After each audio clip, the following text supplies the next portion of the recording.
Have you ever been in a meeting and it feels like everyone's speaking a totally different language? You're hearing words like synergies, funnels, pivots, and it's just a lot. Well, that's what we're going to tackle here. We are going to demystify the world of business, translating all that jargon into ideas you can actually use. And look, it's easy to dismiss this stuff as just a bunch of buzzwords, but really, it's the language of strategy, of growth, of innovation. The problem is, it can feel like this secret code, right? Like you need a password just to get in the door.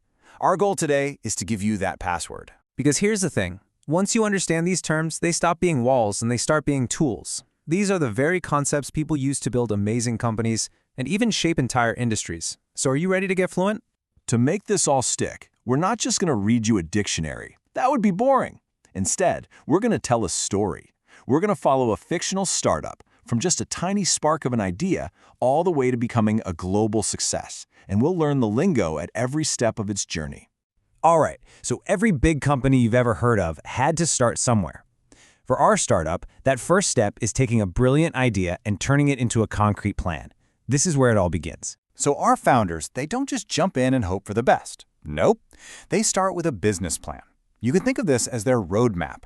It's the document that answers all the huge questions like, what are we actually building here? Who are we building it for? And most importantly, how are we going to make any money? And right out of the gate, they have a massive strategic choice to make. Are they going to jump into a red ocean, where the waters are bloody from all the competitors fighting over the same customers? Or do they try to find a blue ocean, a brand new market space that nobody else is in, where they can make the rules? It's a huge decision.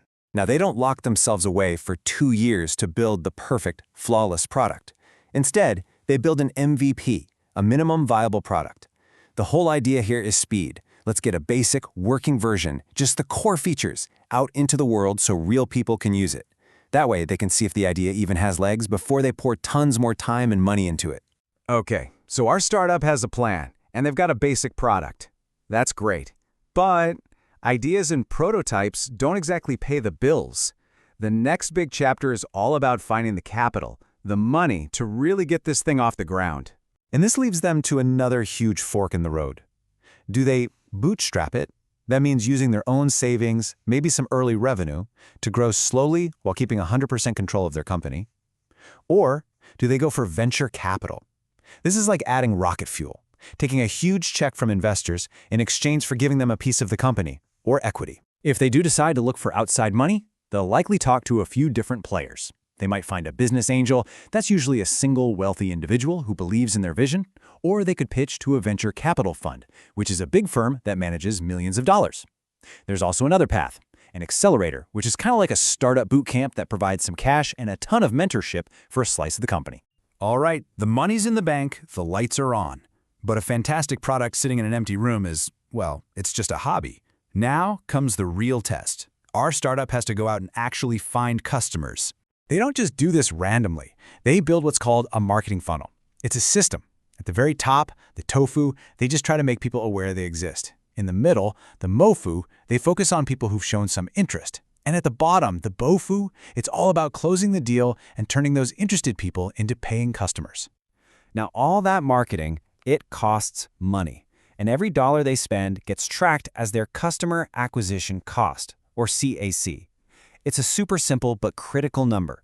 How much does it cost us, on average, to get one new customer through that funnel and signed up? But how much it costs is only half the story. The other side of the coin is the customer lifetime value, or CLV. This is a prediction. It asks, over the entire relationship we have with a customer, how much total revenue can we expect them to bring in? And when you put those two numbers together, you get the absolute golden rule for a sustainable business. The value you get from a customer, your CLV, has to be bigger than what you spent to get them, your CAC. If it is, you've got a healthy business. If it's not, well, you've got a big, big problem. And for our startup, fantastic news. The math works. Their CLV is higher than their CAC. The business model is proven.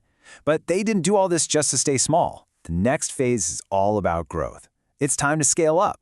And they know it's time to scale because they've hit what might be the most sought-after milestone in the entire startup world, product market fit. This is that magic moment. It's when the product is so good at solving a problem that you don't have to push it on people anymore. The market is literally pulling it out of your hands. People want it and they're telling their friends. So with this incredible momentum, the next question is how to get bigger, faster. They can pursue organic growth, which means using their own profits to hire more people and build more features. Or they could choose inorganic growth, using that investment money to buy other companies or merge with them to expand their reach almost overnight. But, growth is never just a straight line up. Sometimes our startup might hit a wall or realize their first guess about the market was a little off. That's when they'll execute a pivot. This is a big, strategic change of direction. And it's not about admitting failure, it's about being smart and adapting to what the market is telling you.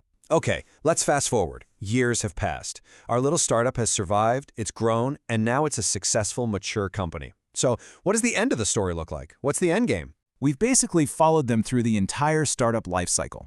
We started at the early stage with just an idea. We saw the growth phase and the scale-up phase where things really took off. And now, we've come to the final stage of the journey, the exit. So an exit is how the founders and their investors get a return on all those years of risk and hard work.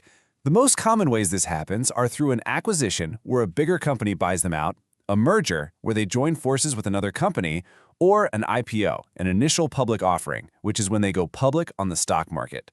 And if a startup plays its cards just right, growing at an unbelievable rate while staying private, it might just achieve the most legendary status of all. It could become a unicorn. That's a private company valued at over $1 billion. It's named that for a reason. It's incredibly rare. This is pretty much the pinnacle of startup success. So there you have it. From a simple business plan all the way to a mythical billion-dollar unicorn, you now get the terms that define the entire journey. You speak the language. So I guess the only question left is, what are you going to build?